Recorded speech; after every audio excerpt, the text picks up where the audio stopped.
खुली धमकी इजरायली रक्षा मंत्री ने हमास को दी है कि अब आपको इसका अंजाम भुगतना पड़ेगा, क्योंकि जैसे ताबड़तोड़ रॉकेट हमले गाजा पट्टी से हमास की तरफ से किए गए हैं, उसके बाद अब स्थिति इजराइल की तरफ से और मुश्किल होने जा रही है। חמאס עשה טעות חמורה הבוקר, הוא פתח במלחמה כנגד מדינת ישראל. חיילי צה"ל נלחמים בכל נקודות החדירה כנגד האויב. אני קורא לאזרחים להישמע להוראות פיקוד העורף ולבצע אותם כלשונן.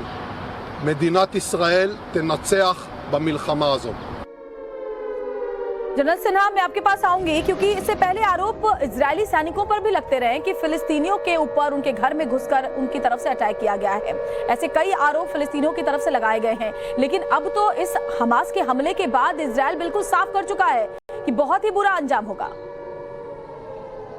देखिए श्वेता, बात यह है कि ये लड़ाई आज से नहीं 2006 से चली है। 2005 में इजराइल को खाली करना पड़ा था गाजा पट्टी।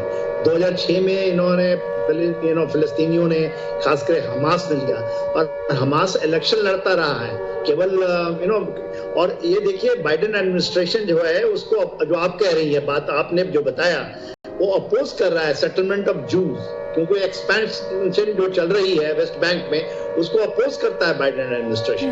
तो जो हमारा अब्राहम एकॉर्ड हुआ है जो अब्राहम एकॉर्ड इन्होंने किया था, जिसके अंदर में अरब वर्ल्ड में और इजराइल के बीच में, वो तो साथ पड़ ही रहा है। इसके अलावा जो डोनाल्ड ट्रंप ने करवाया था, आपको याद होगा। मगर जो अभी जो बात आप कह रही हैं इजराइल के तरफ से, खास करके नेतन्याहू से, वो चाहते हैं कि उनके लाइफ टर्म में अपने, क्योंकि उनका थर्ड कालखंड है, इस कालखंड के बाद वो नहीं रहेंगे, तो उस कालखंड में जो गाजा स्ट्रिप है और उसके एक्सपेंशन को, सेटलमेंट को और बढ़ाया जाए, और वो बहुत ज्यादा अल मॉस्क का इलाका हो, यहाँ पर बहुत ज्यादा प्रोएक्टिव है।